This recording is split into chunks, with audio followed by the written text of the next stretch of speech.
ఏదైతే భూభారతిలో భాగంగా పెద్ద ఎత్తున సర్వేలను అయితే నోటిఫికేషన్లో భాగంగా రాష్ట్ర ప్రభుత్వం అయితే ఒక నోటిఫికేషన్ ఇచ్చింది. దానికి సంబంధించి 5,500 మంది అభ్యర్థులు కూడా సెలెక్ట్ అయ్యారు. బట్ సెలెక్ట్ అయ్యి దాదాపు 1 year పైన అవుతుంది. ఇంతవరకు తమకు పోస్టింగ్ ఇవ్వలేదంటూ పెద్ద ఎత్తున సర్వేర్లు అయితే ఆందోళన చేస్తున్న పరిస్థితి.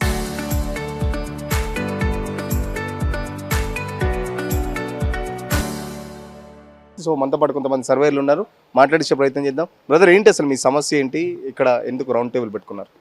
సార్, ఈ వ్యవస్థ వచ్చి కరెక్ట్గా 1 year అయిపోయింది. May 26, 2025లో స్టార్ట్ అయింది. అప్పటి నుంచి ఇప్పటి వరకు ఎలాంటి ముందుకు కార్యాచరణ అనేది జరగలేదు. గైడ్ లైన్స్ వస్తున్నాయి కానీ మాకు ఎలాంటి బెనిఫిట్స్ అనేవి లేవన్నమాట. అండ్ రెండవది, బెనిఫిట్స్ అనేది మా ఒక్కరి బెనిఫిట్ కోసం కాదు, ఈ ప్రజా సమస్యల గురించి కూడా చేస్తామని చెప్పేసి భూభారతి చట్టాన్ని తీసుకొచ్చి భూభారతి చట్టంలో ఈ లైసెన్స్డ్ సర్వేల ప్రాముఖ్యతను పెట్టి దాని నుంచి మేము ప్రజా సమస్యలను తీరుస్తాం అండ్ ప్రజలకు కూడా మేలు చేసే విధంగా పనిచేస్తామని చెప్పేసి భూభారతి చట్టాన్ని, పాత ధరణిని తీసేసి భూభారతి చట్టాన్ని తీసుకురావడం జరిగింది.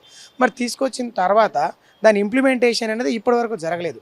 ఇంప్లిమెంటేషన్ జరగకపోగా మాకు 1 year ముందు నుంచే ట్రైనింగ్ ఇచ్చేసి అప్రెంటిస్షిప్ ఇచ్చేసి ప్లస్ ఈ 1 year పీరియడ్లో ఖాళీగా వెయిట్ చేపియడం, 1 రూపీ ఇన్కమ్ కూడా జనరేట్ చేయలేదు ఈ లైసెన్స్డ్ సర్వే వ్యవస్థ ద్వారా. మరి అలాంటప్పుడు మమ్మల్ని తీసుకొని వెయిటింగ్ పీరియడ్లో 1 year నుంచి పెడితే మా జీవితాలు ఎట్లా గడుస్తాయి? 6,500 కుటుంబాలు, 6,500 మంది ఇప్పుడు పాస్ అయినారు, ఫెయిల్ అయిన వాళ్ళు కూడా ఉన్నారు. సో కనీసం పాస్ అయిన వాళ్ళనే కన్సిడర్ చేసినా కూడా మరి 6,500 మందికి ఎలాంటి జీవన ఉపాధి జరుగుతుంది? ఇప్పుడు చాలామంది ఏం చేసిండ్రంటే వేరే ఆల్టర్నేట్ జాబ్లని మానేసి ఈ వ్యవస్థలోకి వచ్చాం. ఎందుకంటే రెవెన్యూ వ్యవస్థలో పని దొరుకుతుంది. రెండోది, పని ఎక్కడ దొరుకుతుందంటే మన ఉన్న నేటివ్ ప్లేస్లో దొరుకుతుంది. మన సొంత జిల్లాలకు పని చేసుకోవచ్చు, సొంత మండలాలకు చేసుకోవచ్చు అనే ఉద్దేశం మీద వచ్చినాం. మాకు ఈ అంటే మనకి ఎప్పుడైతే ఈ వర్క్ స్టార్ట్ చేస్తుందో అలాగే మాకు నోటిఫికేషన్ ఇచ్చి ఫీజులు కట్టి ఒక్కొక్కరు ఓబీసీ వాళ్ళు 10,000, బీసీ వాళ్ళు 5,000, ఎస్సీ ఎస్టీ కేటగిరీలో 2,500 కట్టి ఫీజు కట్టే 10,000 చిల్లర మంది వచ్చారు.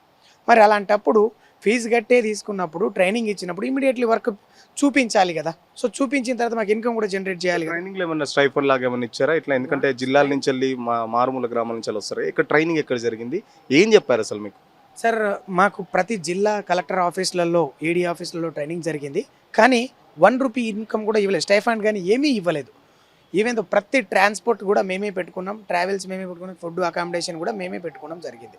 దాని తర్వాత ఇమీడియట్లీ ఫస్ట్లో కూడా చెప్పినప్పుడు 60 days చెప్పారు, 40 days అప్రెంటిస్‌షిప్ గురించి చెప్పలేదు. సరే 40 days అయిన తర్వాత కూడా ఇమీడియట్లీ తీసుకుంటాం. ఇప్పుడు మాకు అక్టోబర్ 19వ తారీఖున మా అందరికీ దీపావళి వెలుగులు వస్తాయని చెప్పేసి మా జీవితాలలో దీపావళి రోజున మాకు అందరికీ లైసెన్స్ కాపీస్ ఇవ్వడం జరిగింది.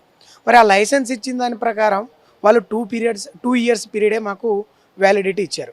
సో 2 years తర్వాత మళ్ళీ రెన్యువల్ చేసుకోవాలి. మరి 2 years పీరియడ్లో కూడా మనం ఎంత వర్క్ చేసాము, ఎంత అవుట్పుట్ మా దగ్గర నుంచి తీసుకున్నారు వాళ్ళు, కనీసం ఇది తీసుకోవడానికి ఏ విధమైన పరిస్థితులు ఏర్పడ్డాయి అనే దాని గురించి కూడా ఆలోచన చేయకపోవడం.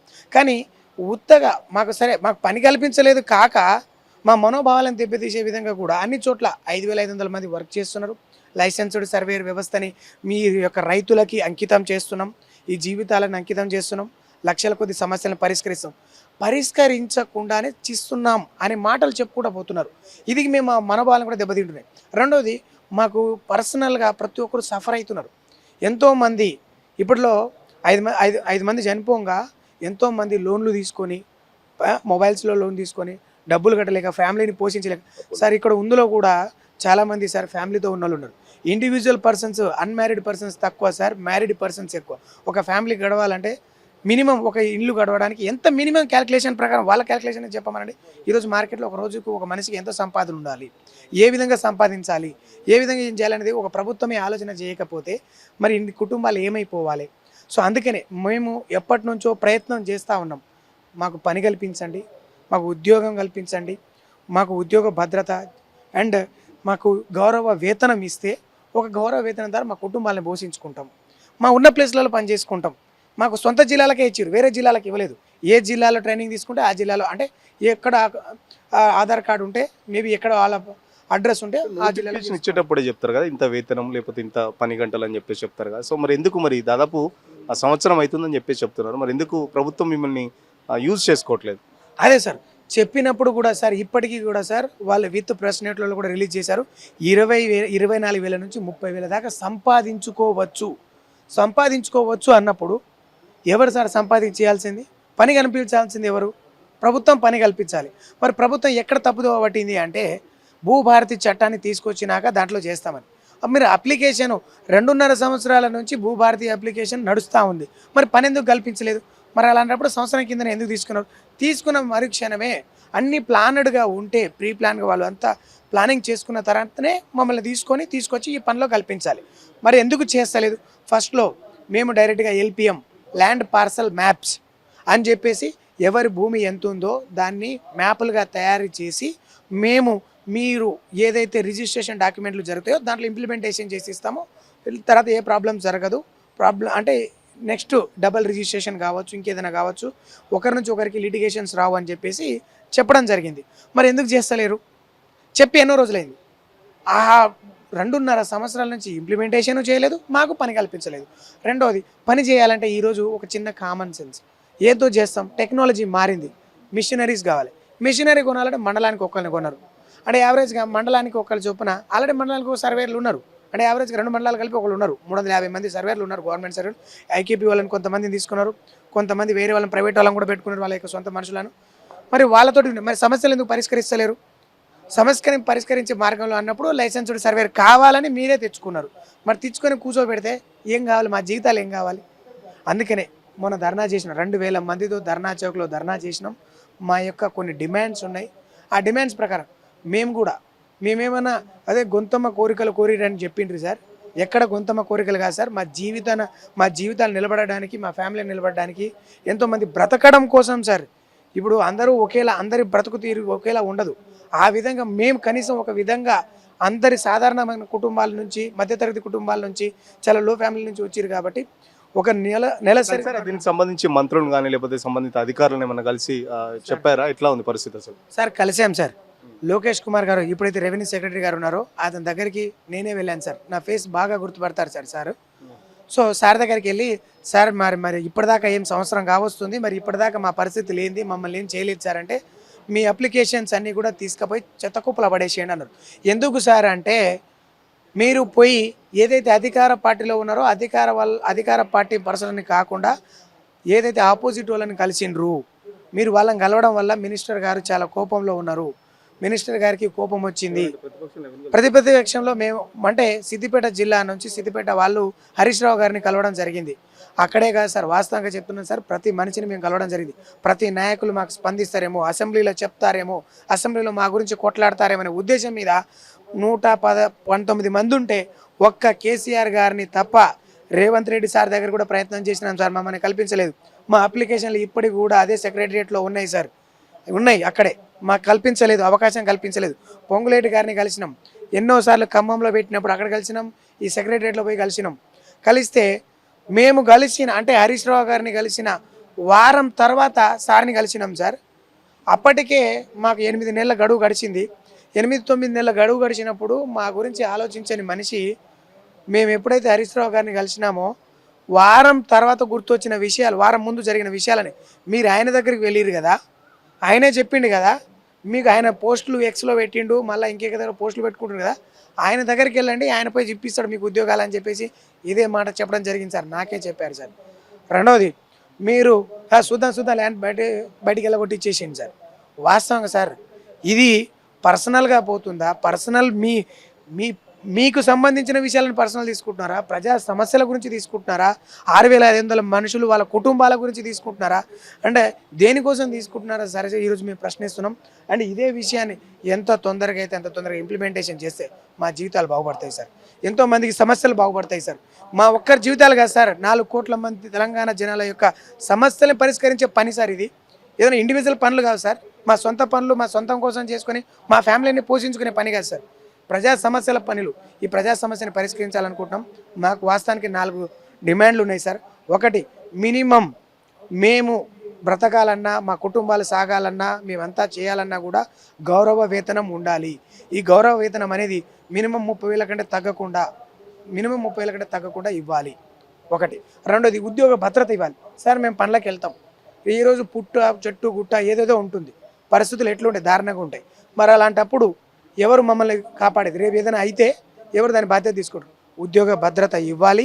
హెల్త్ కార్డులు ఇవ్వాలి అండ్ ఈఎస్ఐ పిఎఫ్ లాంటిది ఏదైనా కానీ వాళ్ళకు వీలైనది సార్. మేము కొంత డిమాండ్ ఏం అంటే ఆ విషయంలో సార్ మాకు భద్రత ఉండాలి, మా ఫ్యామిలీకి భద్రత ఉండాలి.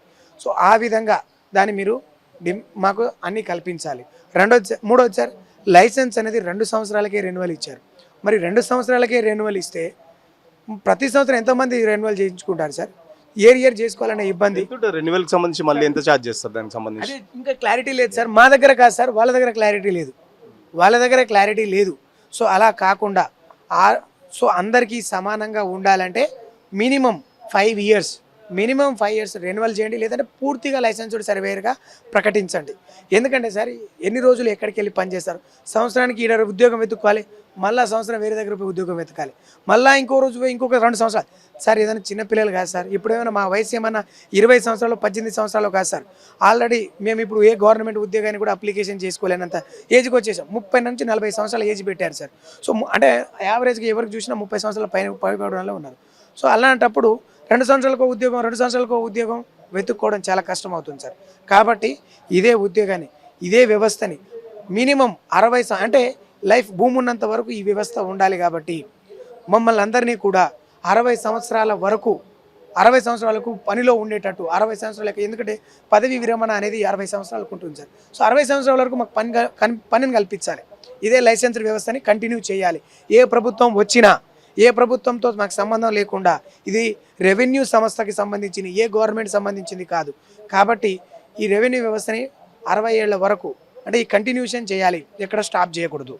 అండ్ ఇంకొకటి వచ్చేసి ఇప్పుడు సార్ ఏదేదో జిల్లాలో పనిచేస్తారు సార్. ఇప్పుడు మీరు పూర్తిగా ఇప్పుడు ఏదైతే 50 రూపీస్ మాకు ఇస్తామని అనౌన్స్మెంట్ చేశారు సార్, 50 రూపీస్ వల్ల ఏ జీవితాలు గడుస్తాయి? ఎకరానికి 50 రూపాయలు చేయాలంటే 2 రోజులు పని చేస్తే 2 రోజులు ఆఫీస్లో కూర్చోవాలి. ఎవరైనా ఆ సైట్ మీద మనుషులు రాకపోతే దాన్ని ఎవడు బాధ్యత వహిస్తాడు? మళ్ళీ ఆ మనిషి కోసం మళ్ళీ వెళ్ళి తీసుకోవాలి. ఎవరైనా సహకరించకపోతే మళ్ళా వెళ్ళాలి. ఇది ఎందుకంటే ఒకటే రోజులో ఒకేసారి సమస్య పరిష్కారం అయ్యేది కాదు. భూమి మీద అనుభవజ్ఞులుగా చెప్తున్నాం సార్, భూమి మీద చేస్తున్నాం సార్. సర్వేలు కూడా చాలామంది పనిచేస్తున్నారు సార్, ఇదే కాదు సార్. సో అలాంటప్పుడు 50 రూపాయల కమిషన్ అనేది, ఈ కమిషన్ విధానాన్ని పూర్తిగా రద్దు చేయాలి. 50 రూపాయలు, 20 రూపాయలు, 200 రూపాయలు అనే కాన్సెప్టే లేకుండా ఒక నెలసరి జీతం ఇస్తే, ఒక గౌరవ వేతనం ఇస్తే 6,500 మందికి ప్రతి జిల్లాలో ఉండే వాళ్ళకి, అంటే ఈ ఒక్క హైదరాబాద్లో ఒక్క రంగారెడ్డిలో లేదు సార్ వ్యవస్థ, 33 జిల్లాలలో ఉంది సార్. 33 జిల్లాలలో పరిస్థితులు ఎట్లున్నాయి సార్? ఇప్పుడు హైదరాబాద్కి రంగారెడ్డికి దగ్గర ఉన్న వాళ్ళు వచ్చి వేరే ఉద్యోగాలైనా చేసుకుంటారు కమిషన్ అంటే. కానీ ఏ ఆదిలాబాదో, ఏ కరీంనగరో, ఏ మారుమూల ప్రాంతంలో ఉన్నాడు, ఏ భూపాలపల్లి, నారాయణపేట, ఈ అన్నోళ్ళు ఎక్కడ వేరే ఏ ఉద్యోగం దొరుకుతుంది సార్? మండలంలో ఆ విలేజ్లో ఏం ఉద్యోగం దొరుకుతుంది సార్? ఎక్కడికి వెళ్ళి పని చేస్తాడు సార్? మీరు పని కల్పించిన రోజు వెళ్ళి పని చేస్తాడు, పని లేని రోజు ఏ విధంగా వెళ్తాడు? ఎక్కడ ఏం పని చేయగలడు? అక్కడ ఎలాంటి ఉద్యోగాన్ని కల్పించేటువంటి వ్యవస్థ ఉన్నది? మరి దీని గురించి ఆలోచించాలంటే సమానంగా 6,500 మందికి సమానంగా మనం వ్యవస్థని నడపాలన్నా, సమానంగా చూడాలన్నా పనితో కాదు సార్, పరిస్థితులను బట్టి కూడా గమనించాలి సార్. మీరు పనిని ఇక్కడ సృష్టించవచ్చు, అక్కడ సృష్టించే విధానాన్ని మీరు తీసుకురండి, కానీ లేనప్పుడు అతనికి నష్టం జరగకూడదు. ఏ లైసెన్స్డ్ సర్వేర్ నష్టపోకూడదు, నష్టం జరగకూడదు. దాని విధంగా 6,500 మందికి సమానత్వం ఉండాలి, సమాన వేతనం ఉండాలి, సమానంగా గౌరవం ఇవ్వాలి. ఇవన్నీ చేయాలి సార్. ఇది మా యొక్క డిమాండ్. ఇప్పుడు మీరు ఆల్రెడీ లైసెన్స్డ్ కదా, మీరు బయట ఎక్కడైనా చేస్తున్నారా? ఎట్లా ఉంటుంది అసలు? మీరు చేస్తే అది అథెంటికేనా? No sir thank you. మీ ఆర్టీ వారికి ముందుగా కృతజ్ఞతలు అండి, మీరు మా సందేశం తీసుకున్నడానికి. ఏం జరిగిందంటే గత 4-5 రోజుల క్రితం మేము ఇందిరా పార్క్ దగ్గర ధర్నా చౌక్లో మేము ఇది ధర్నా చేయడం జరిగిందండి. యాక్చువల్గా గత సంవత్సరం మే 26 అంటే సేమ్ అదే ఆ రోజున మేము ఏంటిదనంటే, మాకు సంవత్సరం నుండి మా బాగోగులు కానీ మమ్మల్ని పట్టించుకున్న నాదుడు లేడండి. యాక్చువల్గా ఏం జరిగిందనంటే, గౌరవ మంత్రివర్యులు కానీ పొంగులేటి శ్రీనివాసరెడ్డి గారు కానీ సీఎం రేవంత్ రెడ్డి గారు ప్రవేశపెట్టారు కదా, మీకు మీరు లైసెన్స్ సర్వేయర్లు మీరు అందరూ చెప్పి మాకు శిల్పకళా వేదికలో సర్టిఫికేషన్ చేయడం జరిగింది అక్టోబర్ 19 రోజున. అప్పటి నుండి ఇప్పటి వరకు గత 230 రోజుల నుండి మాకు ఏ ఉపాధి లేదండి. మేము ఫ్యామిలీస్తోనండి మేము అప్రెంటిస్షిప్ చేసినాము, 50 రోజుల వర్కింగ్ డేస్ చేసినాము, అయినా కూడా ఇంతవరకు కూడా మాకు ఏం చేయలేదండి. మా డిమాండ్ ఒకటే అండి, మేము ఏం చేస్తున్నామనంటే మాకు గౌరవ వేతనం కావాలి, 30,000 రూపాయల జీతం కావాలి, మాకు భద్రత కావాలి. మేము ఎండలో పోతున్నాము, వానలో పోతున్నాము, అవునా చలిలో పోతున్నాం, అయినా కూడా మీరు మా విషయంలో స్పందిస్తలేము. మాకు గొంతమ్మ కోరికలు కాదండి, దయచేసి మా విషయంలో స్పందించగలరని చెప్పి మేము ఏమంటున్నామనంటే, మేము శాంతియుతంగానే, మేము గవర్నమెంట్కి ఎగ్నెస్ట్ కాదండి, మేము గవర్నమెంట్కి ఎప్పుడు ఎగ్నెస్ట్ కాదు. మేము శాంతియుతంగా ర్యాలీ చేసినాము, మన మొన్న మహాధారణ చేసినాము. కానీ ఏ రోజు మేము వ్యతిరేకం కాదు. అయ్యా సీఎం రేవంత్ రెడ్డి గారు, మీరు మా పట్ల సానుకూలంగా స్పందించి మా డిమాండ్లను మీరు ఒప్పుకుంటారని చెప్పి మేము భావిస్తున్నామండి. Thank you. సో మనతో పాటు కొంతమంది సర్వేలు ఉన్నారు, మాట్లాడించే ప్రయత్నం చేద్దాం. బ్రదర్, ఏంటి ఇప్పుడు మీరు లైసెన్స్డ్ సర్వేలు అని చెప్తున్నారు, మీరు చేసేదానికి అథెంటిక్ అయినా ఎట్లా ఉంటుంది అసలు? ఎందుకంటే చాలా వరకు కూడా సర్వేలకు సంబంధించి కొరత ఉంది, సర్వేలకు సంబంధించి రాష్ట్రంలో కొరత ఉంది కదా. చాలా వరకు భూ సమస్యలు ఉన్నాయి, డబుల్ రిజిస్ట్రేషన్ అని, లేకపోతే చాలా వరకు సమస్యలు ఉన్నాయి కదా. ఎట్లా చూస్తున్నారు మరి? సార్ సార్, ఇది ప్రజాప్రభుత్వం అంటున్నారు. ప్రజాప్రభుత్వం అంటే ప్రజల సమస్యని పరిష్కరించేది ప్రజాప్రభుత్వం. అట్లాంటి ప్రజాప్రభుత్వంలో భూముల సమస్యలు అనేది ఎక్కువ ఉన్నాయి. ఈ తెలంగాణ రాష్ట్రంలోనే భూమి మీద కొట్టుకొని తన్నుకొని చాలా మంది చనిపోయి ఉన్నారు. కావున ప్రతి ఒక్కళ్ళు ఈ సర్వేలు కావాలని మంత్రులే మాకు అంటే నోటిఫికేషన్ ఇచ్చారు. మేమేమో ప్రభుత్వం దగ్గర వెళ్ళి మా నోటిఫికేషన్ ఇవ్వండి అని మేము ఎక్కడ ఏనాడు ఎవరికి చెప్పలేదు. అదేవిధంగా మా దగ్గర ప్రతిదీ మేము అప్లికేషన్ చేసిన కాడ నుంచి ప్రతిదీ మేము పేడ్ చేసినాము. మా ట్రైనింగ్లో కూడా మేము ఎటువంటి రూపాయి కూడా ప్రభుత్వం దగ్గర నుంచి తీసుకోలేదు. అదేవిధంగా అప్రెంటిస్షిప్లో కూడా తీసుకోలేదు. ఓన్ ట్రాన్స్పోర్ట్ మీద వెళ్ళి మేము ఏదైతే చెప్పారో వాళ్ళు ఆ పని మొత్తం మేము పూర్తి చేసాము. కానీ మాకు ఇప్పటివరకు గౌరవం లేదు. ఆఫీస్కి వెళ్తే కూర్చోడానికి కుర్చీలు కూడా లేదు. అట్లాంటి ప్రజాప్రభుత్వంలో ఇట్లాంటివి ఉంటే చాలా బాధాకరమైన విషయాలు. సో మీరు చెప్పండి సార్, ఎట్లా ఉంది పరిస్థితి? ఇప్పుడు రాష్ట్ర వ్యాప్తంగా 6,500 మంది ఉన్నారు కదా. సో ఉన్న ఉద్యోగాలు వదిలిపెట్టుకొని ఉద్యోగం ఇస్తారని చెప్పేసి ఆశపడి వచ్చారు. సంవత్సరం నుంచి ఉద్యోగం లేదు. మరి ఎట్లా గడుస్తుంది? ఎట్లా ఉంది పరిస్థితి? చాలా దయనీయంగా ఉంది సార్. మా పరిస్థితి చాలా దయనీయంగా ఉంది. మేమందరం చాలా ఆవేదనలో ఉన్నాం, మనస్తాపంతో బాగా ఇబ్బంది పడుతున్నాం. డిప్రెషన్ గురయ్యారు చాలామంది సర్వేర్లు. అది ఆల్రెడీ చేస్తున్న ఉద్యోగాలు కూడా వదిలిపెట్టి వచ్చిన సందర్భం ఉంది. ఇంకోటి భార్య పిల్లలు, అద్దె నివాసంలో ఉండేవాళ్ళు, లేకపోతే ఇంకా జీవితంలో ఎన్నో ప్రభుత్వ ఉద్యోగాలు ప్రయత్నించి చివరిగా ఇదన్న ప్రయత్నం చేద్దామని ఆశపడ్డ వాళ్ళందరూ కొంచెం బాధలో ఉన్నారు. ప్రభుత్వం దయదలిచి ఇది ఒక్కైతే సర్క్యులర్ జారీ చేసిందో ప్రతి ఎకరానికి 50 రూపాయలు అనేది, దాన్ని పునర్పరిశీలించి ఎకరానికి 50 రూపాయలు కాకుండా 1000 రూపాయల వరకు ఇచ్చే విధంగా దానికి కొత్త సర్క్యులర్ జారీ. ఎందుకంటే ఒక సర్వేర్ అయిన వ్యక్తి ఇప్పుడు రాబోయే రోజులలో ఈ భూభార చట్టం అమలు కావాలంటే, ఈ భూభార చట్టం ఎప్పుడైతే రైతులకు రైతాంగ వ్యవస్థకు 100% న్యాయం చేయాలనుకునే వాళ్ళు సంకల్పించుకున్నారో, ఈ సంకల్పంలో వెన్నుపూసైనటువంటి లైసెన్స్ సర్వేర్లను నడ్డివీరగొట్టద్దు ప్రభుత్వం. ఎందుకంటే మేము క్షేత్రస్థాయిలో ఎండనక వాననక రాయనక రప్పనక కష్టపడే వాళ్ళం మేము. కాబట్టి ప్రభుత్వం చొరవ తీసుకొని మా అందరికీ ఎంజాయ్మెంట్ సర్వేలో భాగంగా ప్రతి ఎకరానికి 1000 రూపాయలు ఇచ్చే విధంగా చొరవ తీసుకొని ఎన్నో చేయాలి. ఇప్పుడు మన 2 months కింద మనం చూసామండి, గత కొద్ది ఏళ్లలో 20,000 మంది నకిలీ ఉద్యోగులను దొరకబట్టారు. ఫోరెన్స్ ఆడిట్ చేసి వాళ్ళను 20,000 మంది నకిలీ ఉద్యోగాలకు వేతనాలు పెట్టిన ప్రభుత్వం, ఎన్నో గొప్ప లక్ష్యాలు గొప్ప సంకల్పాలతో ముందుకెళ్తే ప్రభుత్వం, ఎన్నో కష్టతరమైనటువంటి ప్రజాప్రభుత్వ పథకాలు అమలు చేసిన ప్రభుత్వాలకు మేము ఏ విధమైన భారం కాదు. వికసిత భారత్లో కానీ, రేజింగ్ ఇండియాలో, రేజింగ్ తెలంగాణ కానీ ఇలాంటి గొప్ప ఆలోచనలతో లక్ష్యంతో వెళ్తాం ప్రభుత్వం. మా లాంటి వాళ్ళను ఒక చిన్న చూపు చూడవద్దు, మా మీద చీతకన్నొద్దు. మీరు తలుచుకుంటే మాత్రం ఖచ్చితంగా మాకు తీపికలు అందించగలరు. గౌరవేతనం ఇస్తే మాత్రం రైతాంగ వ్యవస్థను మరింత బలోపేతం చేస్తాం. ఖచ్చితంగా ఇప్పటికీ సర్వేలకు సంబంధించి రాష్ట్రంలో చాలా వరకు పెద్ద ఎత్తున కొరత ఉంది. ఏదైతే మాకు నోటిఫికేషన్లో ఇచ్చారో గౌరవ వేతనం 30,000 ఇస్తే, ఇప్పుడు ఏదైతే ఎకరాకి 50 రూపాయలు ఇస్తామని చెప్పేసి ప్రభుత్వం చెప్తుందో, ఎకరాకి 50 రూపాయలు 80% సరిపోదు. ఎందుకంటే గ్రౌండ్ లెవెల్లో చాలా వరకు కష్టపడాల్సి వస్తుంది. సో 50 రూపాయలు ఎటు సరిపోదు. కాబట్టి ఖచ్చితంగా ఉద్యోగ భద్రతతో పాటు ఆరోగ్యశ్రీ కానీ, లేకపోతే హెల్త్ కార్డ్స్ ఇట్లా చాలా వరకు ఇస్తే, ఏదైతే సర్వేర్లకు సంబంధించి రాష్ట్ర ప్రభుత్వం మమ్మల్ని నియమించుకుందో వెంటనే ఉద్యోగాలు ఇచ్చి మాకు ఒక ఉద్యోగ భద్రత కల్పించాలని చెప్పేసి సర్వేయర్ చెప్తున్నారు. కేవలం ప్రతిపక్ష నాయకుల్ని కలిసినందుకే మంత్రి గారు కానీ, లేకపోతే అధికారులు మమ్మల్ని పట్టించుకోవట్లేదు, మా కాయిదాలు కూడా, మా అప్లికేషన్లు కూడా చెత్తబుట్టలో పరేయమని చెప్పేసి కూడా పలుమార్లు వాళ్ళైతే చెప్పిన సందర్భం కూడా వాళ్ళు గుర్తు చేసుకుంటున్న పరిస్థితి. ఇప్పటికైనా ప్రభుత్వం దయతలిచి ముఖ్యమంత్రి ఏదైతే పెద్ద ఎత్తున అట్టహాసంగా ఒక ప్రోగ్రాం పెట్టి నియామక పత్రాలు ఇచ్చారో, దాని అదేవిధంగా ఉద్యోగాల కల్పనలో కూడా ముఖ్యమంత్రి చొరవ తీసుకోవాలని చెప్పేసి సర్వేయర్లు కోరుతున్న పరిస్థితి. వీడియో జర్నలిస్ట్ సతీష్తో సురేష్, RTV కోసం, హైదరాబాద్.